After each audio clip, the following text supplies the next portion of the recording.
ఓం నమః శివాయ. ఓం నమో నారాయణాయ. ఓం శ్రీ నరదృష్టి నివారణ కాళభైరవాయ నమో నమః. ఓం అంగారకాయ నమః.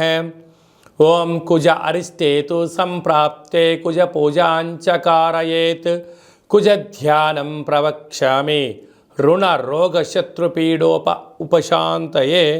హరి ఓం. మా ఛానల్కి స్వాగతం. చూస్తున్న వీక్షకులకు ప్రేక్షకులకు ప్రియ కాళభైరవ భగవద్బంతులకి స్వాగతం పలుకుతూ మమ్మల్ని ఎంతగానో ఆదరిస్తూ ఉండబడినటువంటి ప్రియ సోదర సోదరీమణులకు జ్యోతిష్య అభిమానులకు సనాతన ధర్మ సంరక్షకుల అందరిపైనను కుజ భగవానుడి యొక్క ఆశీస్సులు ఉండాలని కోరుకుందాం. 6/2/2024 నుండి 15/3/2024 వరకు మకర రాశిలో కుజ భగవానుడి యొక్క సంచార స్థితి ఉండబోతుంది. లగ్నం నుండి కానీ రాశి నుండి కానీ 1, 2, 4, 7, 8, 12 స్థానాల్లో కుజుడు సంచారం చేసినప్పుడు కుజదోషంగా పరిగణించడం జరుగుతుంది. కనుక ఎవరిపైనను కుజుడి యొక్క ప్రభావం అంత తీవ్రంగా ఉండకుండా అందరినీ చల్లని చూపులతో ఆయురారోగ్యాలుగా చూడాలని మనసారా కోరుకుంటూ వీడియోలోకి వెళ్దాం. మేషరాశి వారికి ఏడాది తర్వాత కుజ భగవానుడు మకర రాశిలో రాజ్యస్థానంలో సంచారం చేయడం వలన వృత్తులలో ఉద్యోగాల్లో వ్యాపారాల్లో అద్భుతమైనటువంటి అవకాశాలు మీ ముందు రాబోతున్నాయి. కనుక బ్యాంక్ లోన్లు కానీ కొత్త ఉద్యోగ ప్రయత్నం చేయడం కానీ గృహ వాహన భవన నిర్మాణ కార్యక్రమంలో ఆచరింపజేసే వారికి తిరుగులేని విజయం వీరి సొంతం అవుతుందని చెప్పి గమనించాలి. ఒక్కొక్కరి జాతకంలో ఒక్కొక్క స్థానంలో కుజ భగవానుడు సంచారంలో ఉంటాడు. కనుక కుజ భగవాను యొక్క ఆశీస్సుల కోసము ప్రతి మంగళవారం పూట వీలైనంత వరకు ఉదయం 6 గంటల నుండి 7 గంటల వరకు కుజహోర సంచారం అవుతుంది. కనుక మౌనంగా ఉండడం, ఎరుపు తిలకాన్ని బొట్టును ధరించడము, ఎరుపు పుష్పాల చేత దుర్గామాతకు కానీ మహావిష్ణువు కానీ వెంకటేశ్వర స్వామివారికి అర్చన చేసుకోవడం, ఆ రోజు కందిపప్పుతో కూడుకున్నటువంటి ఆహారాన్ని భుజింపచేయడం యోగదాయకంగా భావించాలి.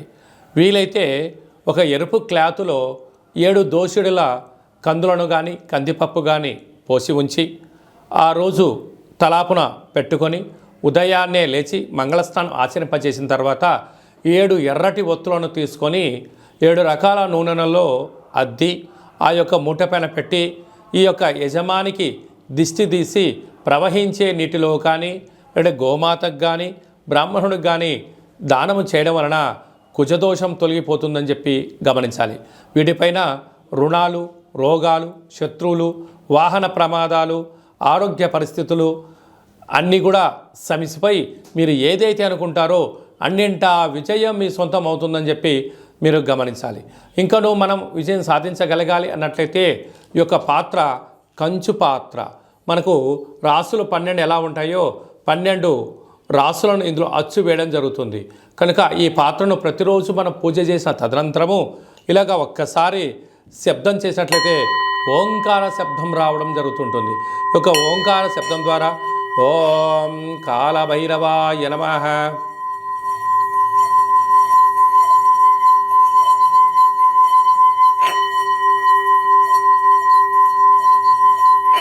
అనేటువంటిది ఈ శబ్ద తరంగాలను సృష్టించడం వలన అంగారకుడి యొక్క దోషం తొలగి సంపూర్ణమైన కాళభైరవుడి యొక్క ఆశీస్సులు కలిగి వృత్తులలో ఉద్యోగాల్లో వ్యాపారంలో మీరు అనుకుంటున్నటువంటి విజయం మీ సొంతం అవుతుందని చెప్పి గమనించాలి.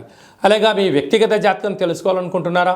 మీరు పుట్టినటువంటి తేదీ, నెల, సమయం, సంవత్సరము రాసి పంపించినట్లయితే 100 సంవత్సరాల జాతకాన్ని రాసి పంపించి మీరు పుట్టినప్పుడు గ్రహ గమనాలు ఎలా ఉన్నాయి, ప్రస్తుతం ఎలా ఉన్నాయి, రాబోయే కాలం ఎలా ఉండబోతున్నాయో సవివరంగా సంపూర్ణంగా తెలియజేయడం జరుగుతుంది. అలాగా చాలామందికి పుట్టినటువంటి కాల సమయంలో డేటా ఆఫ్ బర్త్లు లేనటువంటి ఏకైక కారణం చేత మీ పేరు మొదటి అక్షరాన్ని అనుసరిస్తూ మీ ఫోటో ఒక కవళికలను బట్టి యొక్క హస్త సాముద్రికం రేఖల ద్వారా, గవళ ద్వారా, రమణ శాస్త్రం ద్వారా, కాళభైరవ ఉపాసన చేత భూత భవిష్యత్ వర్తమానాన్ని తెలియజేయడం జరుగుతుంది. కనుక ఈ కింద నెంబర్ సంప్రదించి అపాయింట్మెంట్ తీసుకొని సంప్రదించగలరు. అలాగే మీ అబ్బాయి కానీ అమ్మాయి కానీ తరచుగా వివాహం అవ్వడం లేదా, ఎందుకు అవ్వడం లేదు, జాతకంలో ఎలాంటి యోగాలు ఉన్నాయి, ఎలాంటి దోషాలు ఉన్నాయో తెలియజేయడం జరుగుతుంది. వచ్చేటువంటి వధువు కానీ వరుడు కానీ వీరిద్దరి యొక్క కలయిక వలన ఎలాంటి ధనప్రాప్తి, విదేశీయాన యోగము, ఉద్యోగ గృహ యోగాలు ఉన్నాయో కూడా జాతక పరిశీలన గ్రహాల యొక్క వారి యొక్క పొంతనను కూడా తెలియజేయడం జరుగుతుంది. అలాగనే గతంలో వివాహమైన దంపతులు తరచుగా గొడవ పడుతున్నట్లయితే మీ యొక్క పేరులో స్వల్పమైన మార్పుల చేత మీరు అలా పోలీస్ స్టేషన్లను గొడవలను విడిపోకుండా పార్వతీ పరమేశ్వరులాగా కలిసి ఉండేటువంటి ఆధ్యాత్మిక సలహాలు సూచనలు ఇవ్వడం జరుగుతుంది. మీకు అబ్బాయి కానీ అమ్మాయి కానీ పుట్టినట్లయితే వారి యొక్క తిథి, వారము, నక్షత్ర ప్రకారంగా ఆధ్యాత్మికమైన నామములను తెలియజేయడం జరుగుతుంది. కనుక ఆసక్తి గలవారు ఈ కింద నెంబర్ను సంప్రదించి అపాయింట్మెంట్ తీసుకొని సంప్రదించగలరు. అందరిపైన కుజ భగవానుడి యొక్క ఆశీస్సులు ఉండాలని కోరుకుంటూ ఆశీర్వచనం. ఓం కాత్యాయనాయ విద్మహే కన్యకుమారి ధీమహి తన్నో దుర్గి ప్రచోదయాతు. శతమానం భవతి శతాయు పురుష సతేంద్రియ ఆయుష్యేవేంద్రియే ప్రతిష్టతి. ధనం ధాన్యం బహుపుత్రలాభం శత సంవత్సరం దీర్ఘమాయు. సర్వం అంగారక దేవతార్పణమస్తు. ఈ వీడియో మీకు నచ్చినట్టయితే లైక్ చేయండి, షేర్ చేయండి, మా ఛానల్ని సబ్స్క్రైబ్ చేసుకోండి. మేము చేస్తున్న వీడియోలు మీకు ముందస్తుగా నోటిఫికేషన్ రావాలి అన్నట్టయితే గంట సింబల్ ప్రెస్ చేయండి, పైన ఆల్ బటన్ కూడా తెలియచేయండి. మీరు ఎవరి క్షేమాన్ని కోరుకుంటున్నారో లేకుంటే మీ క్షేమాన్ని ఎవరైతే కోరుకుంటున్నారో వారందరికీ ఈ వీడియోను ఫార్వర్డ్ చేసి భగవంతుడి యొక్క ఆశీస్సులు పొందండి.